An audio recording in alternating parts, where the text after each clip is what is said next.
viewers. Welcome into another edition of Newton Daily News Sports Chat. I'm Shane Lucas alongside Mike Hockett, as always.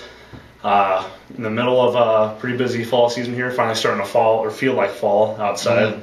I know you got a little bit of cold weather when you're watching the Newton football team pull off a pretty big win. Kind of shore up their postseason chances and get a vote in the latest AP poll as well. Right. Just kind of start off by telling us about what you saw there Friday. Yeah, that was one of the coldest football games I've had to cover. I mean, for being early October, it got down into the 30s, I think, for that game. But thankfully, yeah, with as exciting game as it was, that kind of helped me forget about the cold. And yeah, just a huge win for Newton. They won 17-13.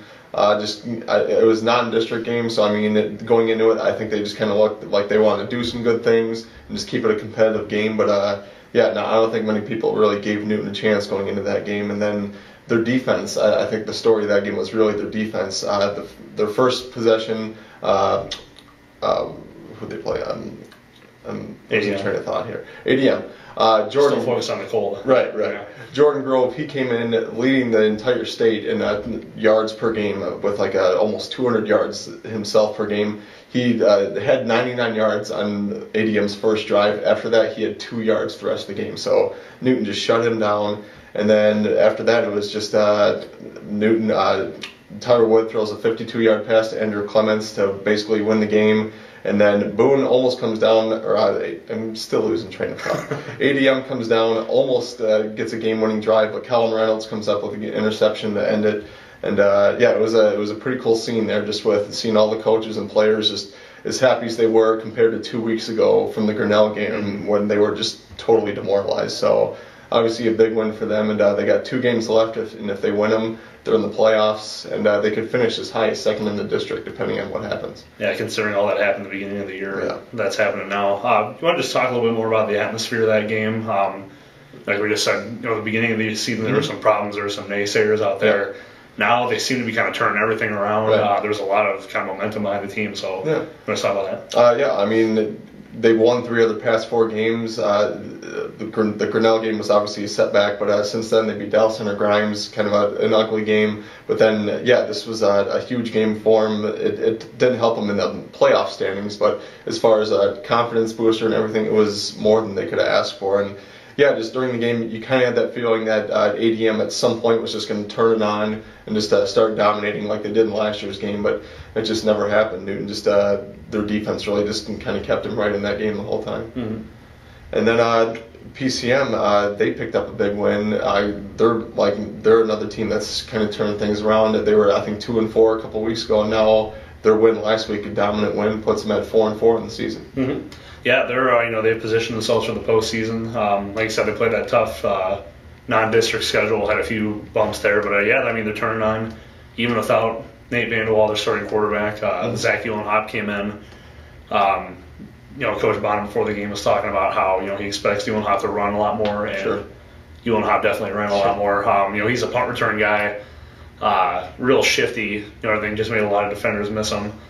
Still not sure about the status this upcoming week for Nate Vanderwall. They're waiting on his results from a broken foot, I believe is what it was. So Uhlenhop could be in there for a little bit, and if he is, that was at least a good confidence booster for him and the rest of the team behind him. Yeah, he had 140 yards, 3 rushing touchdowns, and I think he threw another one. So obviously he came in kind of offense clicked right with him. Kind of nice to see. Yeah, I think him maybe just playing receiver this year. I just kind of thought that you would have a little bit better of a grasp than a backup quarterback just coming right off the bench. And sure. He's got Ethan Kane there. I think he threw his touchdown to Michael Neff, I think he missed some time earlier with an injury as well. But some good targets for them. So even if they are playing with a backup, they still have somebody to throw through there. Then the other 2 Newton teams in action last night was Newton swimming and volleyball. And you saw it sounded like a great match. Newton volleyball against Oskaloosa, who was ranked 15th. Newton really needed a kind of confidence-boosting win after being winless in the conference. Just what can you say about that win they got last night? It kind of followed the script for a lot of their matches. 3 of the games were down to the very last point, 23-25, 25-23. Last set was 15-13. I think the difference was they actually just pulled through on this one. A lot of these close ones they've let slip away. Yeah. This one they finally pushed through, but I just remember the third set they lost 23-25. The last kill, the ball on off the floor into the stands where I was sitting up in the top stands getting pictures, and I had to throw the ball back to Caitlin Camp. When I threw it to her, she just had the most sad look on her face. So I figured then it was over, but she kind of rallied the team. Right. They kind of rallied around that. So they won the fourth set, ended up winning the match. So yeah, it was a big one for them. Yeah. Guarantees them a winning season with their 19th win. They got some tough competition this weekend in a tournament. So definitely a big win. Came at a good time. Right. And you, I guess it was kind of the opposite, kind of a moral victory for NCMP. Didn't quite get the win, but still, a good meet they had as well. Yeah, they took on Dowling Catholic last night, who they finished 4th at state last year. They're ranked 4th currently in the power ranking. So going into that meet, Newton ranked 13th. I don't think it's a meet they expected to win, but they wanted to keep it close, and that's just what they did. They lost only by 12, 91-79. And it was an exciting meet throughout. Newton, they didn't look like they were backing down at all. Even halfway through the meet, they were up by 2 at 48-46, and then I think Dowling, it sounded like they kind of changed up their lineup a little bit.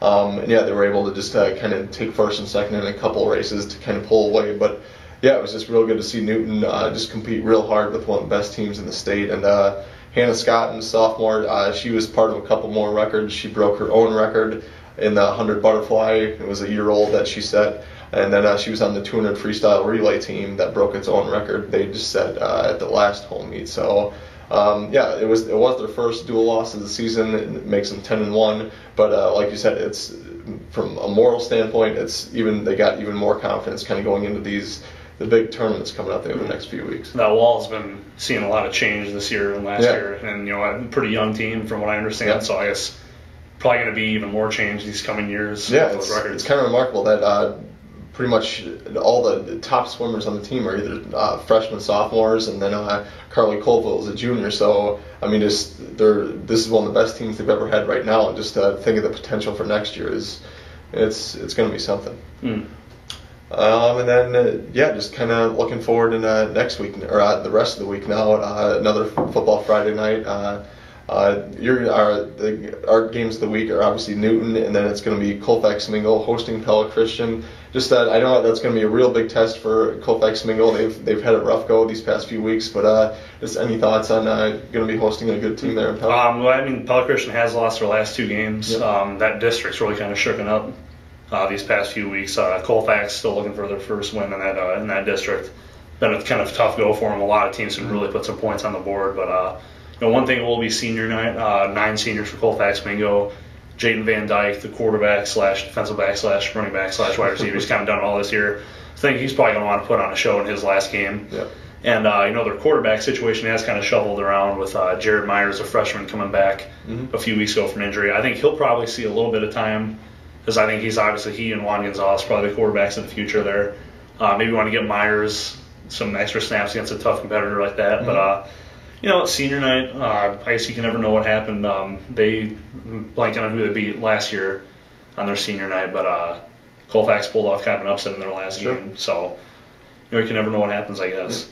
And Newton is looking forward to, I guess, a little more of a winnable game this week from what they have. Yeah, they finally kind of get a break on the schedule. It seems like up until now they've been playing like a ranked team every week. This time they play Sadell, who hasn't won a game since September of 2009. I think it's like a 27 or 28 game losing streak. So obviously a little bit more winnable. You don't want to say it's a given victory. You don't want to overlook anyone, but it will be senior night for Newton as well, and so it could be kind of a fun night for those guys. Hopefully they'll be able to put some points on the board, and just for a lot of those senior two-way starters like Colin Reynolds, Derek Hurt, Dakota Hills, Andrew Clements, hopefully that they all kind of have just a fun night out there for them. And obviously it's a game Newton needs to win to stay right in the playoff and hunt like that. So they're 2-2 in the district right now. A win would put them at 3-2 and set up a real big game at Ballard next week. And then just that kind of finishes off the big stuff as far as Friday night goes. As far as Thursday night, a few of the things in the area. We got PCM, CMB, and Colfax Mingo cross country at Sadell Invitational, and Linville Sully has their conference, the South Iowa Cedar League conference meet. That's in Belle Plaine. The Newton swim team, Newton Colfax Mingo Pellet, they'll be at Southeast Polk at the Ram Relays. That's always a big meet for them. They've won it the past 3 years, so I know they're going to be hungry to do it again. And they'll be favored too, so hopefully it should be a good meet for them again. And then volleyball action, we got PCM at Roland Story. CMB hosts South Hamilton.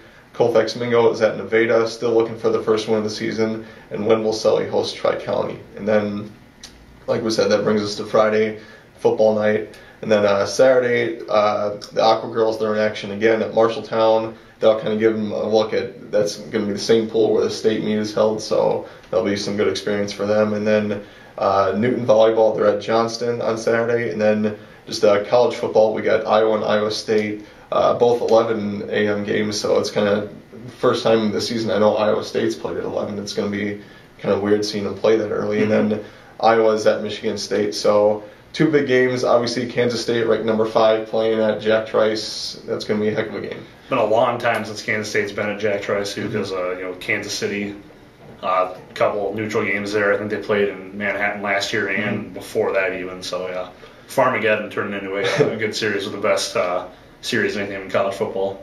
And Iowa, obviously, they're going to be looking for a big road win, get off to a good start in the Big Ten. And then, yeah, like we were saying, Iowa State, it seems like each year they've come up with a giant upset. This could be the one for them. We'll see what happens. Playing at home, anything can happen there. And, yeah, that'll pretty much do it for us then as far as the rest of the week's schedule. Well, yeah, so we'll wrap it up here then. As always, any comments, criticisms are welcome. We'd love to hear from you, however many dozen of you are watching the show out there. So always welcome new viewers, and we will see you out there.